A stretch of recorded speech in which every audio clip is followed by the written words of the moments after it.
सम्मानित सभी हटकेश्वर धाम के सम्मानित मतदाताओं, आज हमारे बीच में हरियाणा के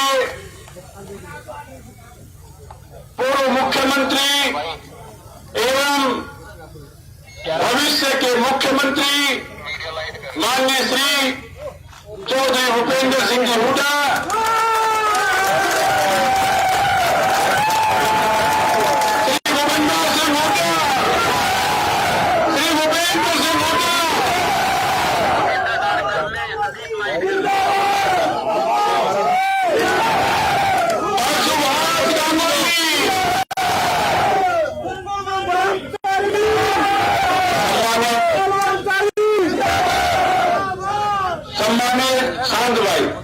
सम्मानित हमारे बहुत ही लोकप्रिय सफेदों विधानसभा से प्रत्याशी दानवीर, हर व्यक्ति की 36 बिरादरी की सेवा करने वाले सम्मानित सुभाष गांगुली जी, हमारे साथ हाई कोर्ट के वरिष्ठ अधिवक्ता सफेदों से आदरणीय पंडित कमल शर्मा जी, साथ में सभी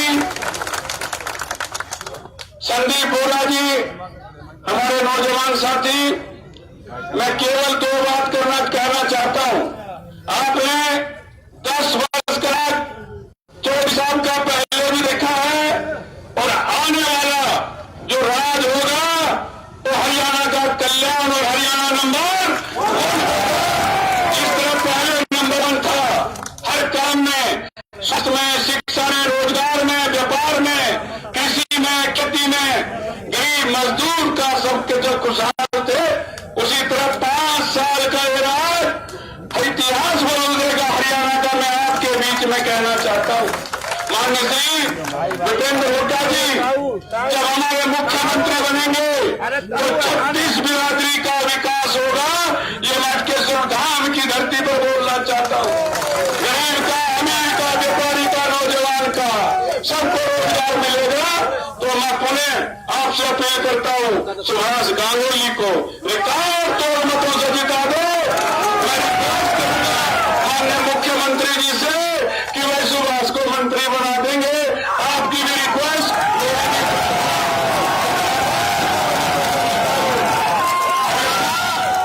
देश में नंबर 1 होगा और साथ बताएंगे क्या क्या योजनाएं हैं। आप लोगों के लिए बहुत योजनाएं हैं। हरियाणा बदल जाएगा। शिक्षा हो, स्वास्थ्य हो, रोजगार हो, व्यापार हो, खेती हो, कृषि हो, मजदूर हो। धन्यवाद। जय हिंद। मैं आग्रह करूंगा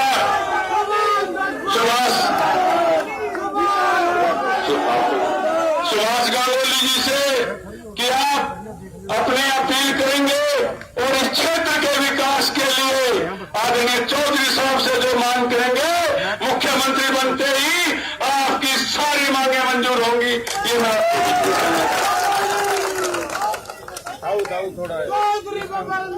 बहुत ही सम्मानित परम श्रद्धेय जो मुख्यमंत्री तो बन चुके हैं, लेकिन वह 8 तारीख आनी है बाकी है। भूपेंद्र सिंह हुड्डा जी हमारे बहुत ही लोकप्रिय सोनीपत लोकसभा से सांसद पंडित सतपाल ब्रह्मचारी जी, मेरे बड़े भाई, हमेशा कांग्रेस पार्टी के लिए काम करने वाले हमारे एडवोकेट जनरल कमल शर्मा जी, हमारे मेरा भांजा संदीप बोरा जी और मेरा गांव के एक्स सरपंच राजेंद्र जी, हमारी जिला परिषद की पूर्व में रही चेयरमैन वीना देशवाल जी, भाई हैप्पी कारोबा जी और कुलदीप रंधावा जो जिला परिषद के चेयरमैन हैं, और यहाँ पर उपस्थित पिता तुल्य बुजुर्गों, नौजवान दोस्तों, प्यारे बच्चों, ज्यादा आवाज सुनाई दे रही है।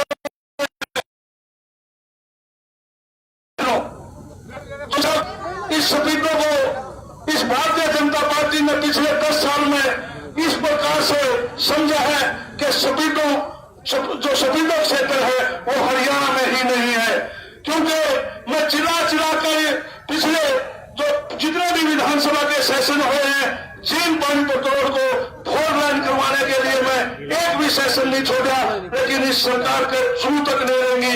इसी प्रकार से हमारा पैरा मेडिकल कॉलेज, जिसकी मुख्यमंत्री ने घोषणा की थी कि 2 अप्रैल 2022 को, और साथ में इस बात को कोट किया था कि मुझे पता है कि पॉलिसी में ढील देनी पड़ेगी, मैं पॉलिसी में ढील देकर पैरा मेडिकल कॉलेज बनवाऊंगा। उससे भी भरी विधानसभा में मुख्यमंत्री खट्टर जी साफ इनकार कर गए। हमारा नर्सिंग कॉलेज जिसकी क्लासें पिछले 6 साल से हमारे करल कॉलेज में लगती हैं, जो आपने बनाया था 2 साल सपीतों का करल कॉलेज, और उसमें ना तो हमारी करल कॉलेज की बेटियां पढ़ सकती ना हो हमारे नर्सिंग कॉलेज की, क्योंकि करल कॉलेज के लिए ही वो बिल्डिंग बनी थी। इसी प्रकार से हमारा जो पिल्लूखेड़ा का करल कॉलेज, जो आज से 5-6 साल पहले हमारे स्कूल था बहुत अच्छा, उसमें उसकी भी क्लासें लगती हैं, उस स्कूल का भी बैठा दिया। और एक ऐसी छोटी बिल्डिंग में किस प्रकार से कॉलेज चलेगा? आपके साथ कितना भेदभाव किया है, इसका ताजा उदाहरण मैं आपको उस सपीतों के पिल्लूखेड़ा के करल कॉलेज के बारे में बताना चाहता हूँ। अभी 20 फाइलें करल कॉलेज की गई थी विधानसभा लोकसभा चुनाव के बीच में, 19 फाइलें तो पास कर दी, आपकी फाइल नहीं पास की, जबकि हमने 40 करोड़ की जमीन, जो 5 करोड़ का 1 एकड़ है, इतनी महंगी जमीन, इतनी बढ़िया जगह है, जमीन ट्रांसफर की हुई है, एक 29.5 करोड़ का एस्टीमेट था, तो वो भी पास नहीं किया। इस प्रकार का भेदभाव इस पिछले 10 साल में इस भारतीय जनता पार्टी ने किया है। अकेला ये नहीं किया, ये तो जैसे ही एक साजिश का शिकार हमारे दादा को तुमको बुला के 80 साल के बुजुर्ग के साथ इतने बुढ़ापे में बीजेपी ने साजिश की है कि ताकि नालंद में कैप्टन अभिमन्यु को कुछ सारा ला दे, लेकिन जो लोग बच जाता है मुंह सोते ठानते कुछ नहीं होगा, वो भी आ रहेगा और यू भी आ रहेगा। उसके लिए एक हमारे 80 वर्षीय बुजुर्ग के साथ इस प्रकार का इंसाफ नहीं करना चाहिए था। बीजेपी ने टिकट देनी थी तो हमारे दादा को तुमको नाम से देते। मैं तो 4 साल हमने ब्रह्मचारी जी ने हमने आपसे रिक्वेस्ट की थी, आपने हमारी हाथ में भी भरी थी। एक पोर्टल के ऊपर डाला हुआ है जहां ये दोनों ग्रीन हाईवे क्रॉस होते हैं, वहां एक IMT का निर्माण जरूर करवा देना, ताकि ये देखो ये हमारे जो बच्चे हैं ये सारा दिन भूखी तो दे रहे हैं जी, इनकी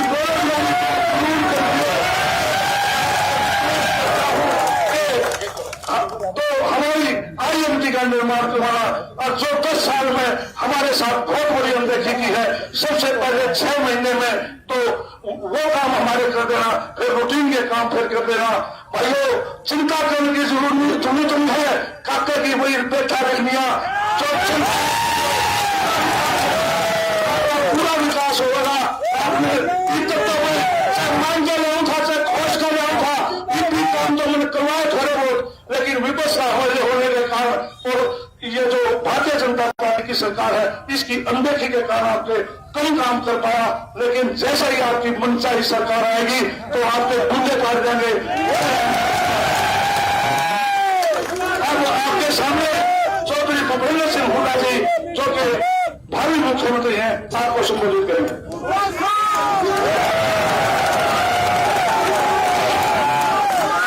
एक बात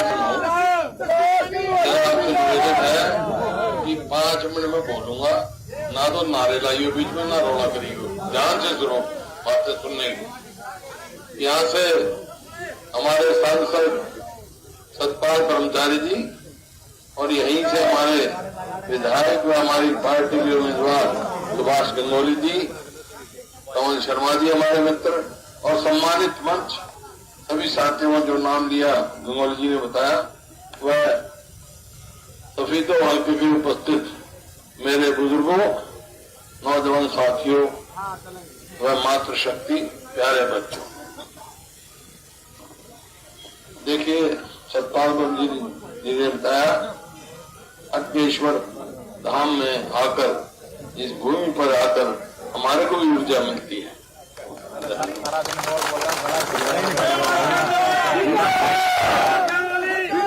मैंने कह रहा बताइए, सुन लो बात। देखो, मैं सुबह से चला हुआ हूँ, आगे प्रोग्राम है 5 मिनट बाद। मैं सारे हरियाणा में घूमता हूँ और आज मैं इस दावा कर सकता हूँ कि हरियाणा में 36 बिरादरी ने मन बना लिया अब की बार कांग्रेस सरकार। कांग्रेस आ रही है, भाजपा जा रही है। हरियाणा में कांग्रेस की सरकार बनने जा रही है। अब सवाल ये, ऐसा क्यों हुआ? ऐसा क्यों हुआ? क्योंकि लोगों ने देख लिया तोड़कर। 2005 से 2014 तक हमारी सरकार थी और 14 से 24 तक इनकी सरकार थी। देख लिया, जिस दिन हमने सरकार छोड़ी 2014 में, हरियाणा प्रति व्यक्ति आय में, प्रति व्यक्ति निवेश में, कानून व्यवस्था में, नौकरी देने में और खेल और खिलाड़ियों में पूरे देश में नंबर 1 था, पूरे देश में। और आज 10 साल के बाद आपको पता, मेरे आंकड़े नहीं है, प्लान कमीशन के आंकड़े हैं। आज हरियाणा किस चीज में नंबर 1 है पता है आपको?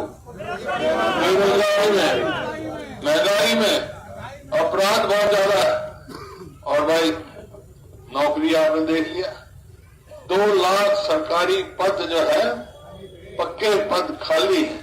तमाशा बना रखा है हमारे नौजवान साथियों के साथ। कोई वायदा इतना पूरा करा नहीं। कह रहे थे कि 2022 तक हम किसान की आमदनी दुगनी करेंगे। आमदनी तो दुगनी नहीं करी, लेकिन लागत कई गुना बढ़ा दी। याद कर लो, 2014 में डीजल का क्या भाव था, खाद का क्या भाव था, कीटनाशक दवाई का क्या भाव आपके सामने है। कोई भी बात याद कर लो। अरे हमने तो गरीब आदमी के लिए 100 गज के 4 लाख प्लॉट दिए और 3 लाख अंकित किए। इन नाते वो स्कीम भी बंद कर दी। किसी का भी ना, किसान, मजदूर, व्यापारी, कर्मचारी, शहरी, ग्रामीण, किसी के लिए हर वर्ग इससे विमुख हो चुका है। ये तो तय है कि कांग्रेस की सरकार आ रही है। अब आप जाओगे तो एक सवाल आपसे लोग पूछेंगे, तो इन्होंने तो हरियाणा का भट्ठा बैठा दिया, जो नंबर 1 था वो सबसे फिसड्डी बना दिया प्रदेश। लेकिन अब के कांग्रेस आ गई तो क्या करोगे? कल 7 अपना वो कहे हैं, तो कांग्रेस आएगी तो भाई बुजुर्गों की पेंशन 6000 रुपए करेंगे।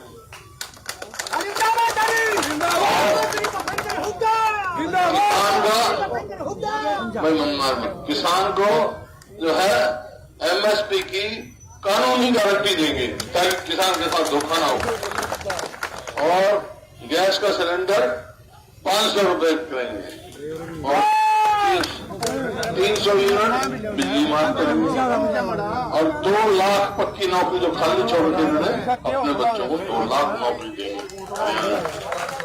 और महिलाओं को 2000 रुपए महीना देंगे। तो इस प्रकार से हर वर्ग के लिए हमारे क्या है, घोषणा पत्र आ जाए, ये मोटी मोटी बात बताई हमने।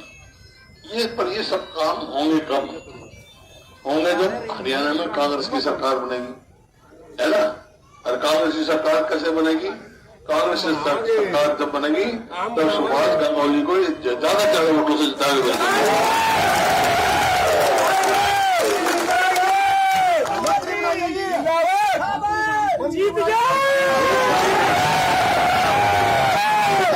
देखो एक बात सुनो, मैंने ज्यादा नारा मतलब 2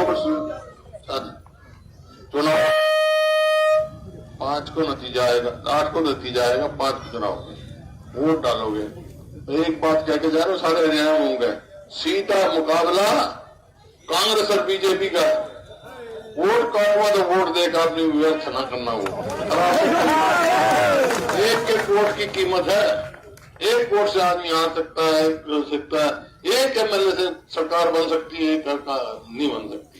तो ये फैसला करना है, अपनी वोट व्यर्थ मत करना। सीधा मुकाबला कांग्रेस का और बीजेपी का है। दूसरी, मैं आखिर में यही कहना चाहता हूं कि भाई सुभाष को देखोगे, आप देखोगे, पर एक मेरे को देख के भी वोट दे दियो भाई।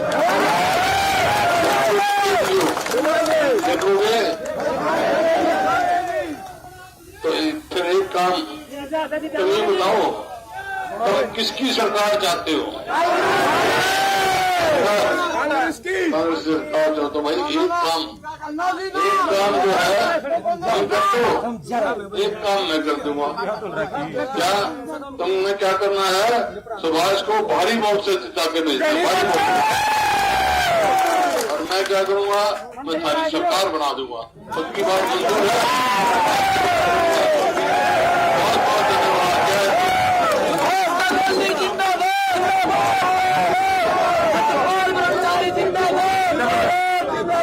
सतीश राज देशवाल जी आम आदमी पार्टी को छोड़कर कांग्रेस पार्टी में शामिल हुए हैं। तीसरा लोकसभा चुनाव लड़ना पड़ेगा। सतीश राज जी बहुत बहुत धन्यवाद।